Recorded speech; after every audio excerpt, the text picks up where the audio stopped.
안녕하세요. 신앙송과 책 읽기 서태연 TV입니다.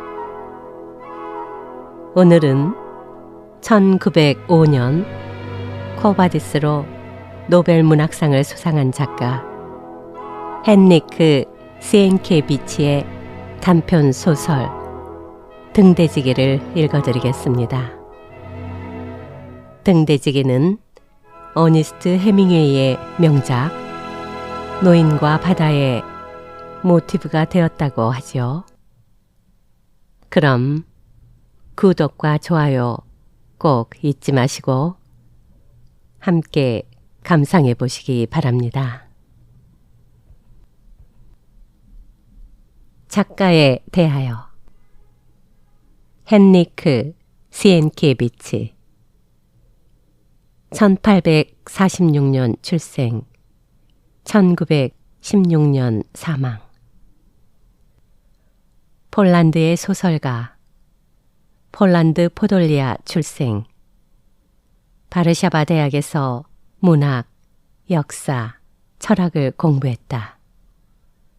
일찍부터 실증주의적 사회성을 띤 단편 소설을 쓰기 시작했다. 늙은 하인, 하냐 등은 당시의 사회학을 파헤친 작품들로서 그의 작가적 위치를 확고히 해 주었다. 3년간 미국을 여행하고 돌아온 뒤에는 등대지기, 음악가 양코 등 다수의 단편 소설을 출판해 성공을 거두었다. 1896년에 발표한 역사소설 쿠오바디스는 프랑스어로 번역되면서 세계적으로 인기를 얻었다. 그는 폴란드 민족의 용기와 사랑을 찬미한 3부작 역사소설 불과 칼을 가지고 대홍수, 판 볼로디오프스키와 십자가의 기사를 발표해 조국의 독립운동에 큰 영향을 끼쳤다.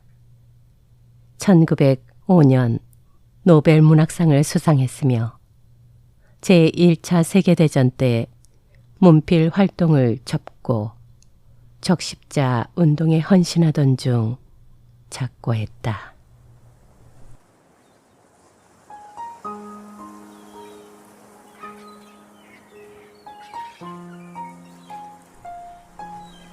등대지기 1. 파나마 운하에 인접한 항구도시 에스피놀의 등대지기가 어느 날 갑자기 사라졌다. 사람들은 등대지기가 간밤에 휘몰아친 폭풍우 때문에 작은 바위섬의 가장자리로 갔다가 익사한 것으로 추측했다. 그래서 등대지기의 자리가 갑자기 비게 되었고 급하게 사람을 구해야 했다. 등대는 섬과 가까운 곳에 사는 사람들뿐만 아니라 뉴욕과 파나마를 오가는 선박들에게도 중요한 길잡이 역할을 하기 때문이었다. 등대지기를 채용하는 일은 파나마 주재 미국 영사관의 소관 업무였다. 그러나 새로운 등대지기를 물색하는 것은 매우 골치 아픈 일이었다. 왜냐하면 그날 안으로 후임자를 구해야 했고 후임자는 성실하고 근면한 사람이어야 한다는 까다로운 조건이 있었기 때문이다. 게다가 등대지기란 외롭고 고된 생활을 하는 직업이므로 선뜻 그 일을 하겠다고 지원하는 사람이 없었다. 등대지기는 일요일이 아니면 섬을 한 발짝도 벗어날 수 없는 죄수와도 같은 생활을 했다. 식량과 물은 에스핀월에서 하루 한 번씩 오는 배가 날라다 주었다. 사람을 만나볼 수 있는 건 바로 그 시간뿐이었는데 배가 가고 나면 또다시 혼자가 되는 것이다. 하여간 등대직이란 수도자와 비슷해 은둔을 좋아하는 사람에게나 어울릴 직업이라고 할 수 있었다. 그런데 다행스럽게도 바로 그날 후보자 한 사람이 나타났다. 그는 70 고령의 백발 노인이었지만 상당히 풍채가 좋았고 첫인상도 침착하고 성실해 보였다. 아이작 펠컴브리지 영사는 말할 수 없이 기뻤다. 그는 먼 곳에서 온 듯한 푸른 눈빛의 노인을 면접했다. 영감님, 출신지가 어디신가요? 폴란드요. 지금까지는 어디서 뭘 하셨죠? 그저 여기저기 정처 없이 떠돌아다니면서 이런저런 일을 했지요. 하지만 영감님께서도 아시다시피 등대직이란 한 곳에 늘 붙어 살아야 하는 직업인데요. 압니다. 이제 나도 그렇게 살고 싶어 찾아온 거요. 관청에 근무하신 적 있나요? 혹시 정부에서 인정하는 증명서, 감사장 같은 것이라도 있으시면. 노인은 알았다는 듯 낡아빠진 바지 호주머니에서 때 묻은 지갑 하나를 꺼냈다. 그러고는 지갑을 열어 여러 가지 빛바랜 훈장과 구겨진 표창장을 꺼내 보였다. 이게 바로 내 증명서라고 할 수 있어. 이 십자 훈장은 1830년 폴란드 봉기 때 받은 것이고, 이것은 스페인의 갈리스 전투 때 받은 겁니다. 또 이것은 프랑스 군대에 있을 때 받았고, 마지막으로 이건 헝가리에서 받았어요. 미국에서도 남군과 대항해 싸운 적이 있지만 그땐 아무 훈장도 주질 않더군요. 스카빈스키라. 여기 적힌 성함이 영감님 조남이신가요? 옛날에 아주 용감한 군인이셨나 봅니다. 영사는 만족스러운 듯 갖가지 훈장과 표창장을 살펴보며 말했다. 나에게 이 일을 맡겨주시오. 부족하긴 해도 최선을 다해서 성실한 등대지기가 되도록 노력해보겠소이다. 하지만 생각보다 어려운 일입니다. 원래 등대지기란 하루에도 수십 번씩 탑 꼭대기까지 오르내려야 하니까요. 다리는 튼튼하신가요? 그 점만은 안심해도 될 거요. 나는 100여리나 되는 길을 늘 걸어 다녔으니까. 혹시 해상에서 근무하신 적이 있습니까? 해상 근무랄 것까지는 없겠지만, 포경선을 타고 3년쯤 바다에서 파도와 싸운 적이 있지요. 그렇게 바다를 누비던 할아버지께서 이처럼 고독한 곳에서 오래 머물 수 있을까요? 그래요. 하도 이곳저곳을 떠돌아다니다 보니까 이젠 한 곳에 가만히 머물러 살고 싶소.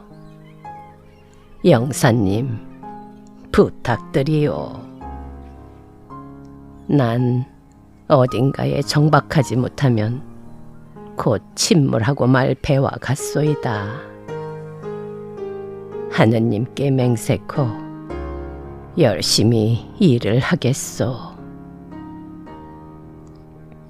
노인의 눈빛이 너무 간절해 보여 소박하고 친절한 영사는 금세 감동을 받았다.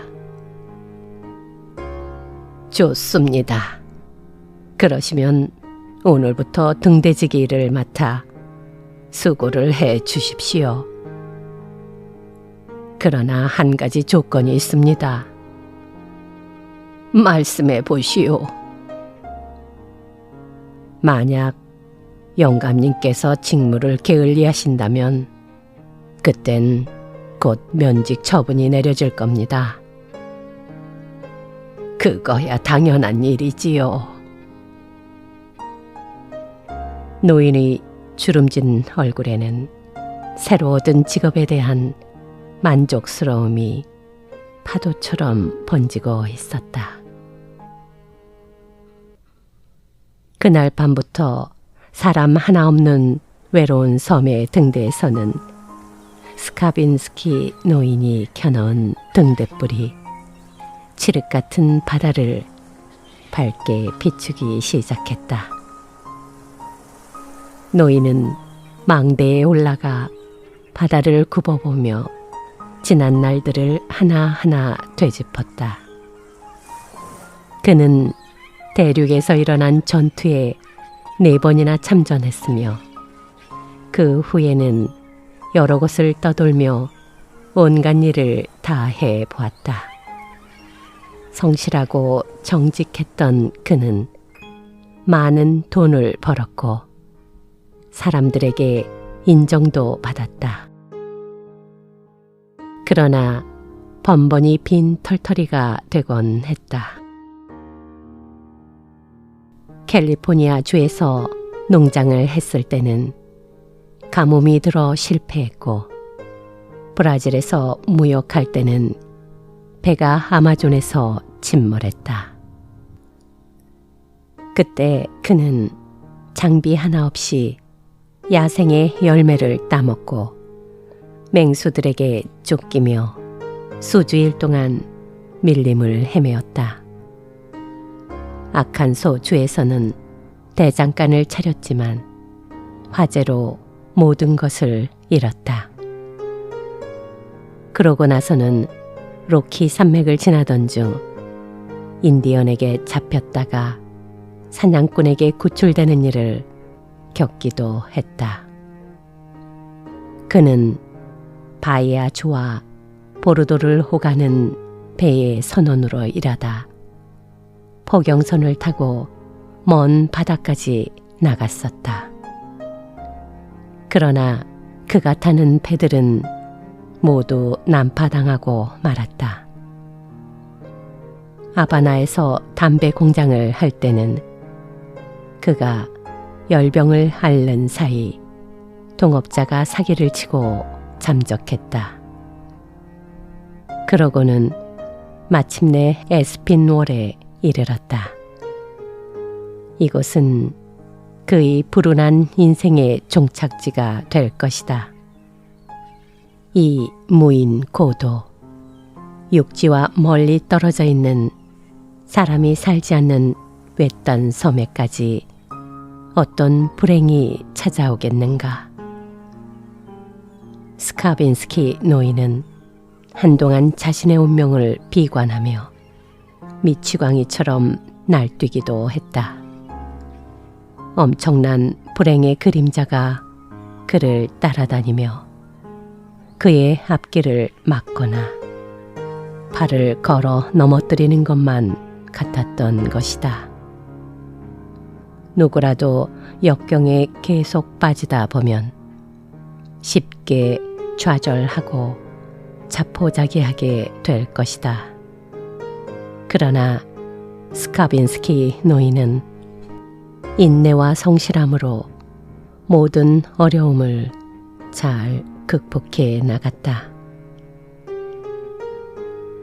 그는 오늘날까지 단 한 번도 자기 운명에 대해 실망하거나 좌절해 본 적이 없었다.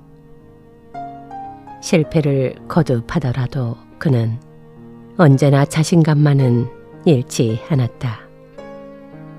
이렇게 살아가노라면 언젠가는 행복한 날도 있으리라는 희망을 가지고 지내왔다. 기나긴 겨울이 지나면 봄이 오겠지 하고, 봄이 되면 여름엔 좋은 일이 있겠지 하며 그날 그날을 살아왔던 것이다. 어떻게 보면 이 노인이야말로 평생 내일을 기다리며 살아온 사람이었다. 그러는 동안 세월은 흐르고 또 흘렀다. 세월이 흐를수록 노인의 까만 머리는 차츰 백발이 되어갔다. 그리하여 청년 스카빈스키는 노인 스카빈스키로 변해버린 것이다.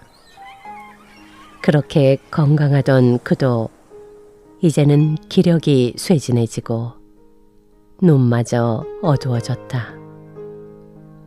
마음도 따라서 약해져 옛날에는 희망 가득했던 꿈들이 이제는 하나 둘 실망의 한숨으로 변해버리고 말았다.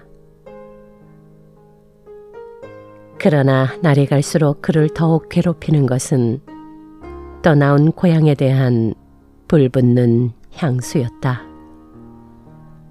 노인은 날아다니는 새를 보거나 멀리 산을 보거나 슬픈 음악을 듣거나 할 때 오직 가슴속에 사무치는 것은 고향 생각뿐이요, 몸과 마음을 편히 쉬고 싶다는 생각뿐이었다.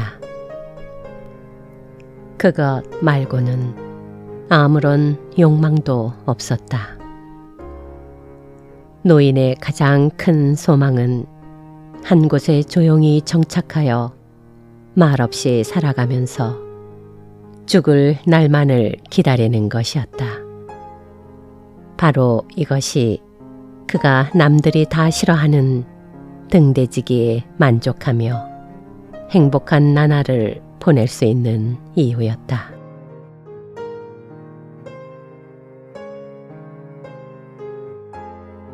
이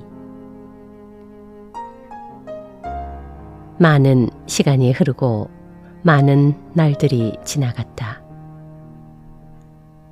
뱃사람들의 말에 따르면 파도가 심한 밤이면 캄캄한 바닷속에서 자신들을 부르는 소리가 들린다고 했다. 그 말이 사실이라면 늙은 사람에게는 그 소리가 더 어둡고 더 신비스럽게 들렸을 것이다.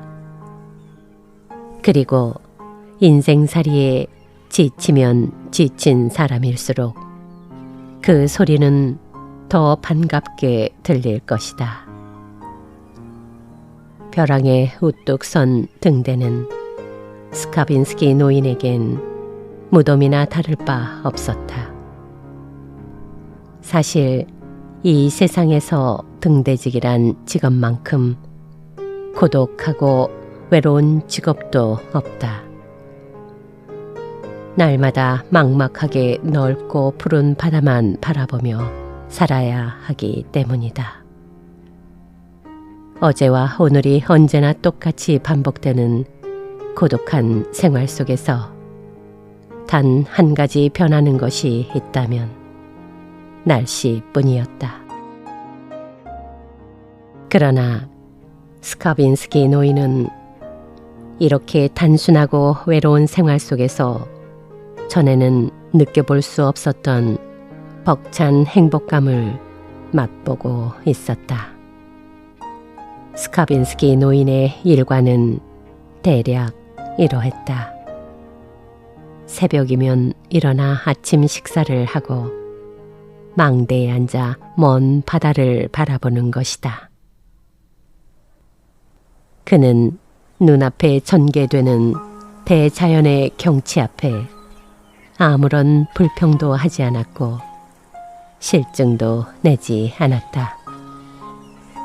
이를테면 파도를 가르며 지나가는 큰 배나 작은 배를 바라보는 것만으로도 남들이 느낄 수 없는 행복감을 느꼈다.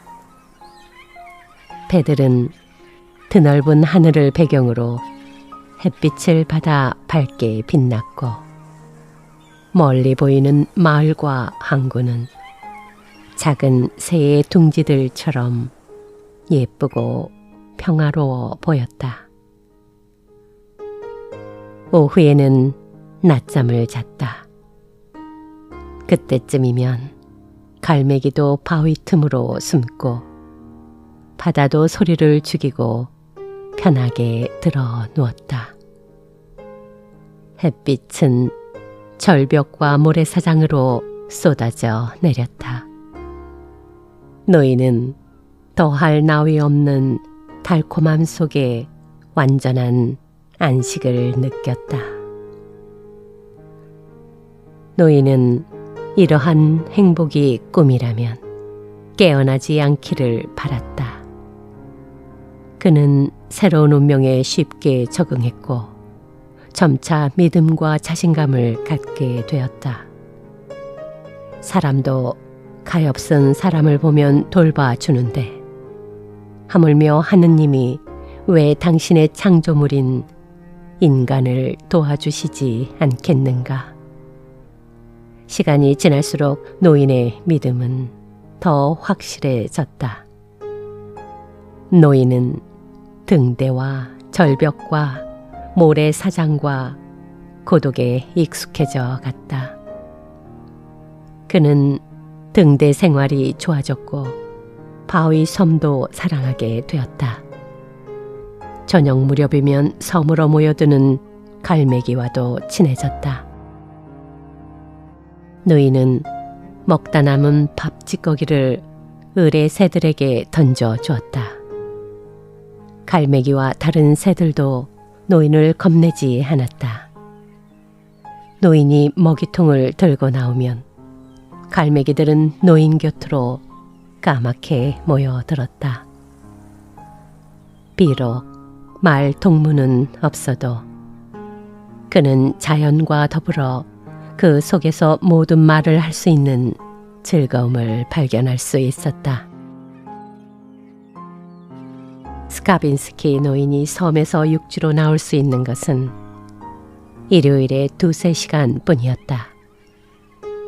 그때가 오면 그는 은 단추가 멋진 등대지기 유니폼을 갈아입고 가슴에 십자 훈장을 달았다. 모처럼의 육지 외출로 그가 교회당에 들어서면 사람들은 모두 이렇게 말했다. 이번에 새로운 등대지기는 정말 훌륭한 노인이야. 그럴 때마다 노인은 몸을 으쓱하며 백발이 성성한 머리를 꼿꼿이 들고 걸었다. 그러나 노인은 예배가 끝나면 신문 몇 장을 사가지고 섬으로 곧장 돌아왔다. 그는 육지가 싫어졌던 것이다.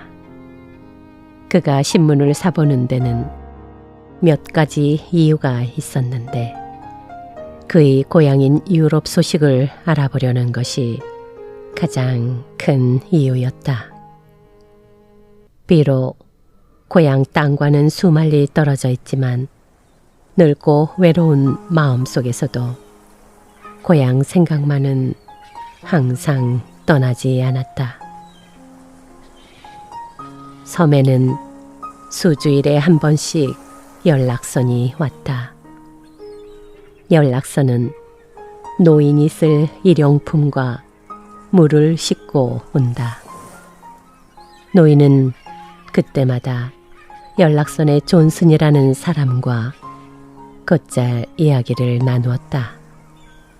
그러나 날이 갈수록 나다니기가 싫어져 나중에는 신문을 사러 육지로 나가지도 않았고 연락선이 오더라도 아예 등대에서 내려오지를 않았다.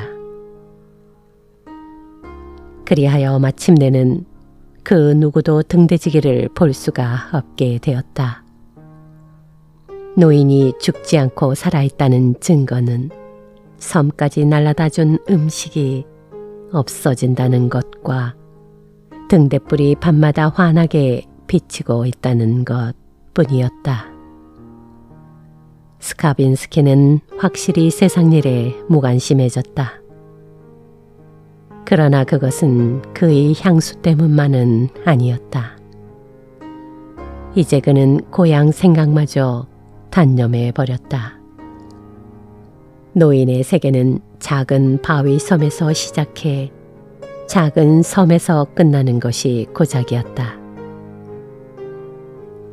그는 죽을 때까지 그 섬을 떠나지 않을 생각으로 모든 것을 체념하고 살았다. 그는 등대 망루에 앉아 그저 아무 생각 없이 부드러운 눈빛으로 푸른 바다를 바라보고 있을 뿐이었다. 그야말로 외로운 환경 속에서 노인은 날이 갈수록 인간에 대한 관심이나 흥미를 잃어가고 있었다. 어쩌면 그는 인간으로서 존재하는 것이 아니라 자기를 해워싼 자연과 점점 깊이 동화되어 가고 있었는지도 모른다. 마침내 그에게는 하늘도 물도 바위도 등대도 누런 모래톱도 바람을 아는 돛대도 갈매기도 파도도 모두 자기와 하나로 합쳐진 신비의 공동 영혼을 이루고 있는 것 같았다. 그리고 자신은 그 신비스러운 영혼 속에서 그 영혼과 더불어 살고 그 영혼과 더불어 자고 그 영혼과 더불어 움직이는 것 같았다. 이처럼 스카빈스키는 반쯤 잠을 자는 의식 상태에서 평화로움을 느끼고 있었던 것이다.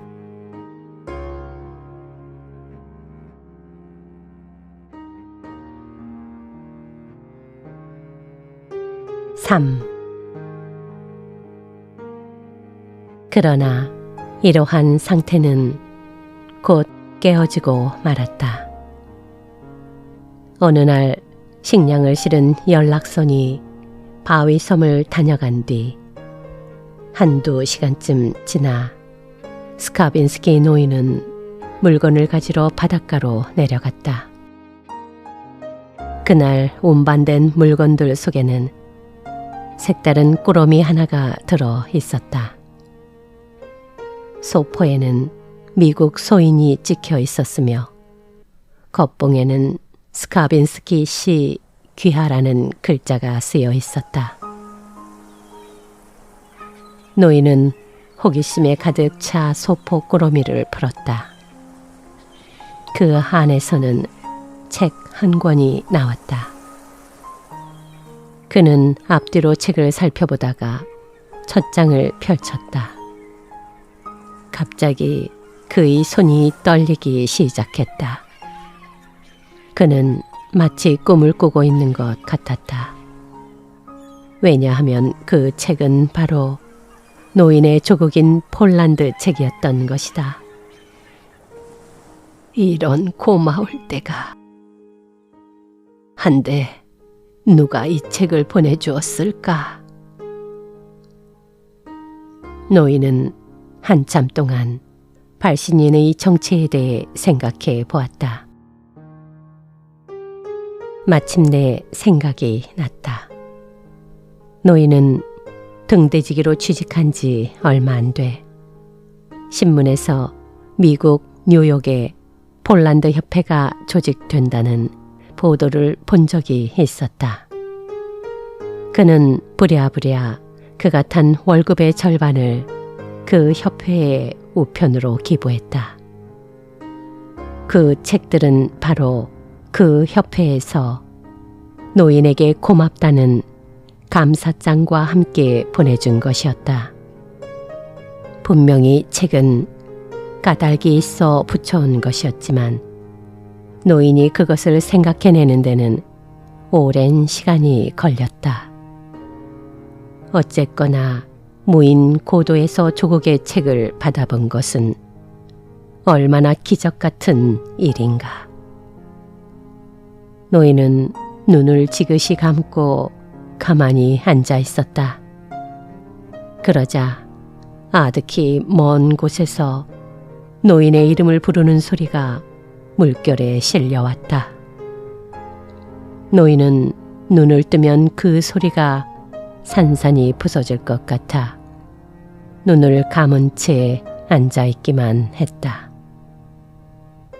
소포는 노인 앞에서 반나절 동안 햇볕만 쪼이고 있었다. 노인은 다시 책을 집어들었다. 그의 심장은 몹시 뛰었다. 그 책은 시집이었고 저자는 조국 폴란드의 유명한 시인이었다. 노인은 전에도 그의 시를 읽은 적이 여러 번 있었다. 그 후 그는 스페인 전쟁에 참전했고 그러고는 미국에 건너가 이고생 저고생을 하느라 폴란드인은 한 사람도 만나지 못했으며 더더구나 폴란드 책은 구경도 하지 못했다.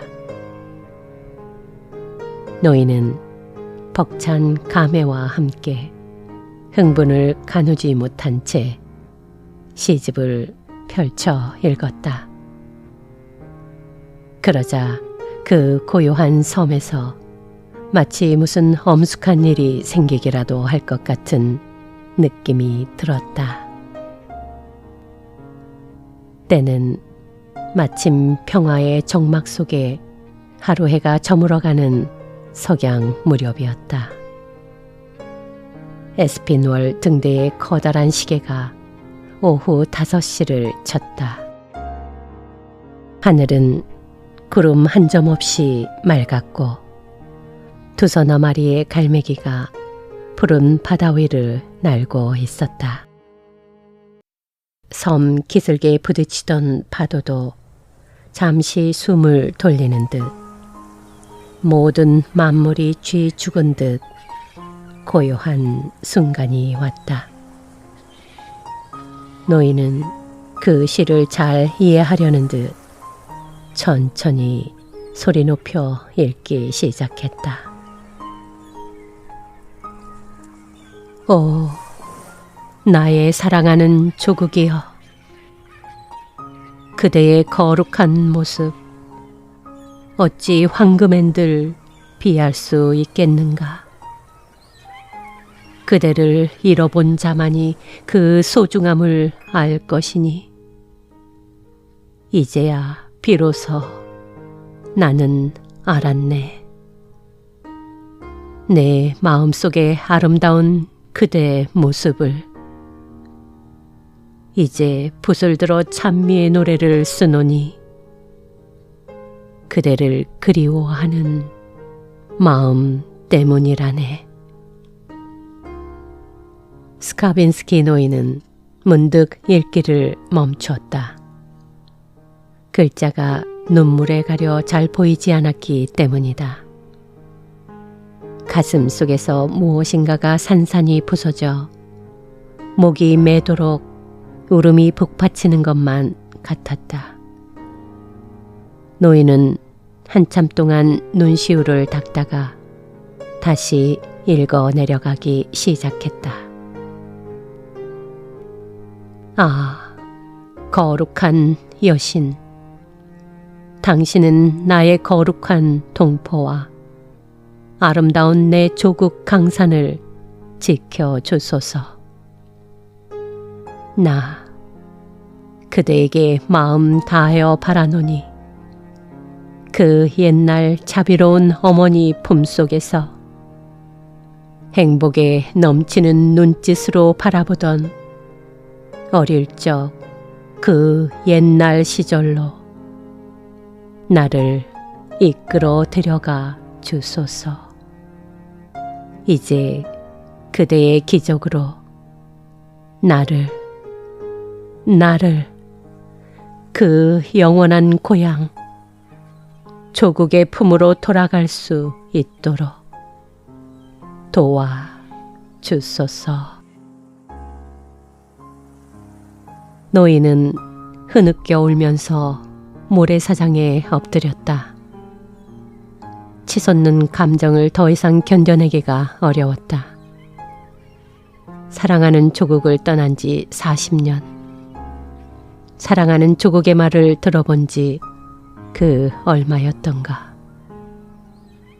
그런데 이토록 가슴에 사무치는 모국어가 제발로 이곳까지 찾아오지 않았는가.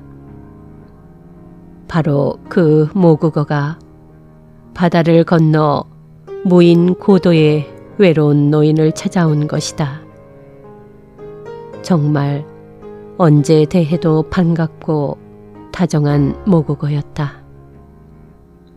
노인은 마치 그 모국어가 조국에 대한 무한한 사랑을 일깨워주는 것 같아 엉엉 흐느껴 울면서 오랫동안 잊고 있었던 자신의 모국어에 용서를 빌었다. 시간은 흘러갔다. 노인은 모래사장에 엎드린 채 움직일 줄을 몰랐다. 바다 위를 날던 갈매기들도 이상하다는 듯 노인 곁으로 날아와 그 주위를 애워쌌다. 마침 때는 갈매기들에게 먹이를 줄 시간이었다. 한참 뒤 고개를 든 노인의 얼굴은 설명할 수 없는 영감으로 빛나고 있었다. 그는 오랫동안 머뭇거리더니 육지에서 온 음식들을 모조리 갈매기들에게 뿌려 주었다. 갈매기들은 끼룩끼룩하며 노인 옆으로 모여들었다. 노인은 다시 시집을 손에 들었다. 그러고는 수평선 너머로 지는 해를 바라보며 다시 시를 읽기 시작했다. 사랑하는 그대여, 이제는 나를 데려가 주어.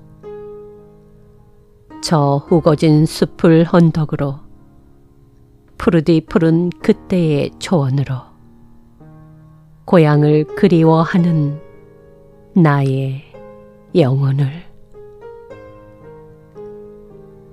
시집에 적힌 글자는 노을빛에 묻히고 말았다.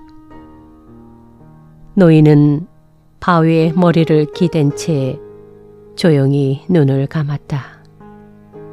그러자 그의 영혼은 오색 구름을 타고 그리운 고향으로 달려갔다. 숲이 보이고 맑은 시내가 보이고 고향의 옛 산과 들이 옛날 그대로 보였다. 모두들 그를 보고 나를 기억하시나요? 하고 물었다. 그는 모든 것을 기억하고 있었다. 들도 산도 여기저기 다정하게 모여있는 마을들도 모두 기억할 수 있었다. 밤이 왔다. 여느 때 같으면 등대불이 비춰야 할 시간이었다. 그러나 스카빈스키 노인은 지금 고향에 가 있는 중이었다.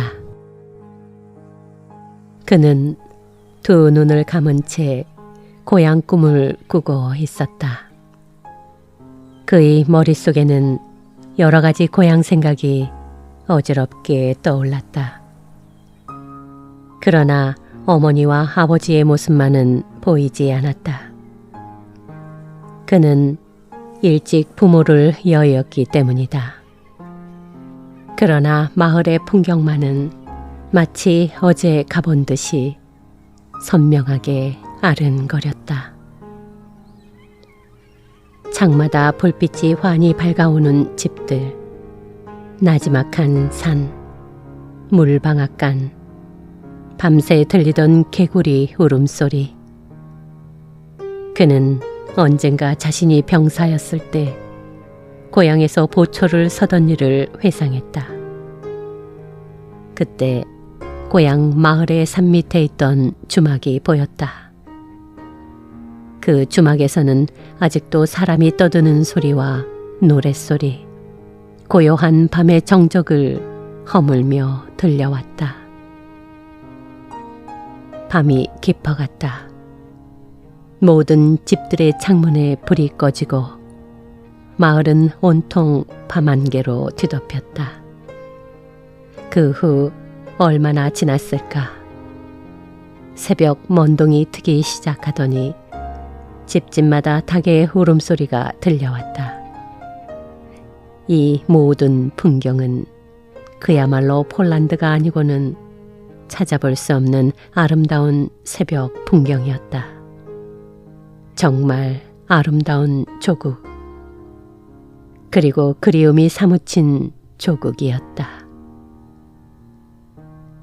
이렇게 고향 생각에 잠겨 있는 동안 갑자기 스카빈스키 노인의 귓가에 이상한 말소리가 들려왔다. 영감님, 영감님, 정신 차리세요. 네? 노인이 깜짝 놀라 눈을 뜨니 누군가 자기 앞에 서 있는 게 보였다. 그러나 아직까지도 노인의 뇌리에서는 고향에 대한 꿈이 채 거치지 않고 있었다. 그 사람은 다름 아닌 연락선 승무원인 존슨이었다. 어디 편찮으신가요? 존슨은 몹시 걱정하는 투로 물었다. 아닐세. 아니야. 헌데 왜 아직까지 등불을 켜지 않으셨어요? 지금 등대불 때문에 야단이 났어요. 아니, 야단이 나다니. 글쎄 지나가던 배가 지금 모래 언덕에 얹혔어요. 큰 사고가 아니어서 다행이지만 보나마나 영감님은 오늘로 파면당할 거예요. 어서 영사관으로 가보세요. 노인은 파면이란 말에 갑자기 얼굴이 창백해졌다. 등대에 불을 켜지 않은 것을 그때야 비로소 생각해낸 것이다. 사흘 뒤 스카빈스키 노인은 뉴욕행 여객선에 몸을 싣고 있었다. 노인은 가엾게도 일자리를 잃고 만 것이다. 그에게는 다시 방랑의 길이 펼쳐졌다. 모진 바람은 육지와 바다 사이에서 또 한 번 노인을 뒤흔들어 놓을 것이다. 노인은 며칠 사이에 더 늙고 수척해졌다. 그러나 그의 눈만큼은 여전히 반짝이고 있었다. 새로 시작하는 방랑의 길에서도 노인은 모국어로 된 시집을 꼭 껴안고 있었다. 마치 큰 보물덩어리라도 되는 듯 그는 때때로 손으로 만져보며 그것의 존재를 확인했다. 행여 잃어버릴까봐 두려운 듯이 다시는 그것을 잃어버리지 않겠다는 듯이.